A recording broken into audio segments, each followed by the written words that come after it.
Hi, welcome to my capstone project. In this project, I built an application that can recognize a cuisine based on the image you provide. Suppose you're a food lover, you want to taste all kinds of food in the world. When you look at the food picture, you may wonder, what's this? Now the application can tell you based on the picture. Before talking about the app, let's explore the data. The data source is from a Kaggle competition was cooking, and it has the JSON format. So after loading from to the Python, it has almost 40,000 samples and 3 columns. So the target column is cuisine. It has 20 categories, and the feature column is ingredients, and it has 6,714 different types of ingredients. So let's look at the bar plot. It shows the number of recipes in each cuisine. There are 20 types of food in the target column. In the dataset, the most occurrence in sample are Italian cuisine, the Mexican, Southern US, and Indian food. So we can see that the dataset is highly imbalanced. Probably when the machine is making a wrong prediction, the wrong answer might be biased to Italian, Mexican, or Southern US. A recipe might have 2 ingredients, 4 ingredients, or even 45 ingredients. In the 39,774 recipes, what's my finding? The first plot is distribution of number of ingredients in each recipe. We can see the density curve is highly skewed to the right. Most recipes have around 5 to 15 ingredients, while there are still more than 40 recipes have more than 30 ingredients. When we zoom out the right skewed part, we find that the Italian recipe has the longest one. It has 65 ingredients. Number 2 is Brazilian, and it has 59 ingredients. How can a dish have so many ingredients? The next plot is the box plot of number of ingredients by cuisine. We can find that in all 20 cuisine, number of ingredients are around 10 to 15 on average, and all cuisine have some super fancy luxury recipe in their outline. So what about the ingredients? The plot we can see that soy, oil, onions, water, garlic, sugar are basic ingredients in almost every recipe, every cuisine, all over the world. And the salt is the most important ingredient in no doubt. This is interesting coincidence in parsing the word in documents and in corpus. There's always a lot of words like the, and, etc. appears everywhere, which on the other hand lower the importance of themselves. Ingredients are just like this. So we can use TF-IDF to reflect how important an ingredient is to a recipe and in cuisine. And TF-IDF can also transform the string input into a numerical format in order to build a machine.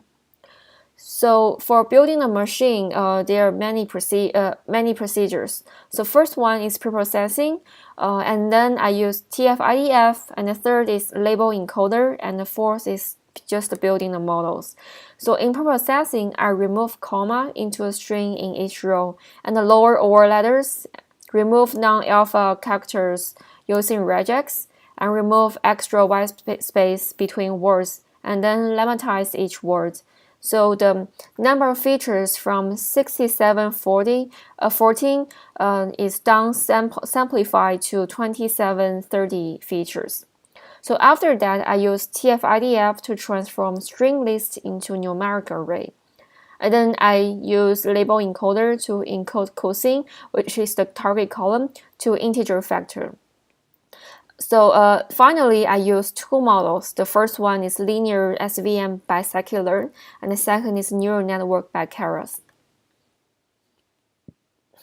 So in the linear SVM, why I use it is because it can scale better to large number of samples, and it also supports sparse input because after TF-IDF, it has 2730 features. It is a very sparse matrix.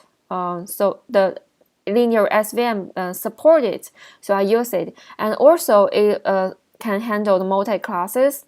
if we use one versus the rest method. So that's why we use the label encoder. And the accuracy rate is 78.9%. And this is the confusion matrix for 20 types of cuisine. So for example, this is a Filipino cuisine, and it makes 444 correct prediction. However, for the wrong prediction, in the southern US, there are 22, and 13 in Indian, and 28 in Italian, and 20 in Mexican, and 87 in Chinese. What's wrong? I feel like this is because in the samples in the training, most of the majority labels are southern US, Indian, Italian, Mexican, and why is very similar to Chinese and British, not British, Thai and Vietnamese. I feel like this is because they're all Asian food and they have similar ingredients. So it makes sense that the machine cannot predict correctly because they're very similar. Yeah, so this is a confusion matrix.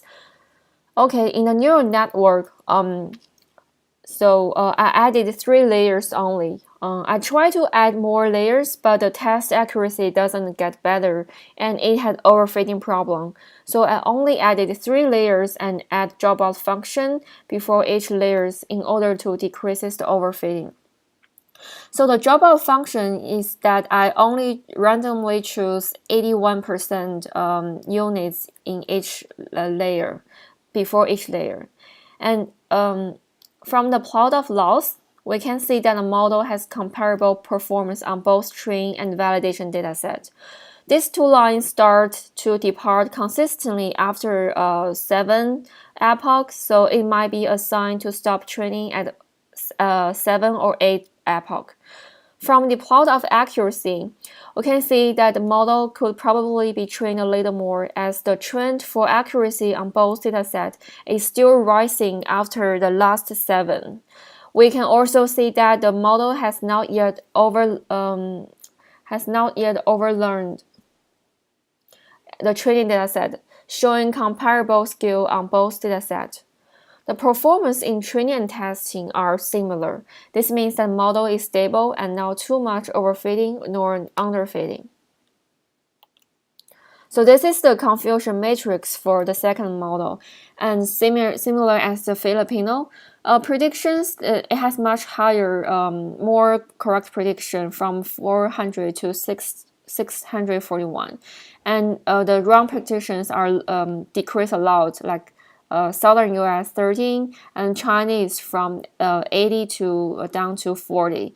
So I feel like this prediction is much more better, and yeah, the accuracy rate is 91.45%. So I will use the neural network models in my application. Yeah, the application is an interactive command line application on the terminal. So everything will be run on the terminal. So this is the higher level of what I'm doing, the construction of the application. Why I want to use image? This is because in real life, what we see is usually picture, not ingredients. So in order to make life easier, we can use image recognition technique to recognize what's really in the food we're eating, and then apply my model to predict cuisine. So yeah, so in the higher level, there are 2 models. The first is image recognition model, which I use from Clarify API. So this code is for import the model from Clarify app. And the second one is neural network model, which I built by myself. So first, in the application, you can just feed an image, any food image you like. And then the first one gives the output is a list of ingredients. And then I use the input as list of ingredients into my model, and it predict and give us the what type of cuisine it is. So the most fun part is the demo one. Okay. So here, Clear. So now we are in our directory which have Python file. So I first run my application file, which is pipeline.py, and then it starts to loading Clarify app and finish and also load TF-IDF factorizer models and label encoder, which all saved in my models. And then we can start to play with it. So first, please feed me an image and its directory path. So in this directory, it has food image, and there are a lot of food image you can choose. Different types of cuisine, and for example, I want to try the Italian food. So the directory path is a food image, and the name is Italian food.jpg. Waiting for prediction from Clarify and gives us the ingredients from the image could be spaghetti, sauce, basil, pasta, tomato, vegetable, meat, macaroni, beef, spaghetti bolognese, and something like that. And then second is use my neural network model. And based on my model, based on my calculation, the image looks like Italian cuisine. Is it right? The Italian cuisine. Is it looks right? So would you like to continue? If you want to continue to play, just tap yes. And please feed me an image and its directory path. So it's go back to the original, the first input, feed image path. Okay, for example, we want to choose like this one, the Chinese 3 JPG. Okay, the picture. The food image and Chinese 3.jpg, and gives the first one gives us the ingredients: pasta, vegetable, sauce, pad thai, spaghetti, meat, rice, noodle, chili, pepper, stir-fried, chicken, egg, onion, ramen, salad. And then my second model gives the prediction that this image looks like Chinese cuisine. So if you don't want to play anymore, and you can just type no, and that says that thanks for using, bye. So come to our demo for how to play with the application. Yeah, this is the workflow. And I have used demo to demonstrate it. So the final one is the workflow of pipeline. There are two tracks. The first one is training, and the second track is testing. In the training track, I just train all the data and finally saved all the parameters and the models. So the first track is the goal is to save models and save important feature parameters. And the second track is testing.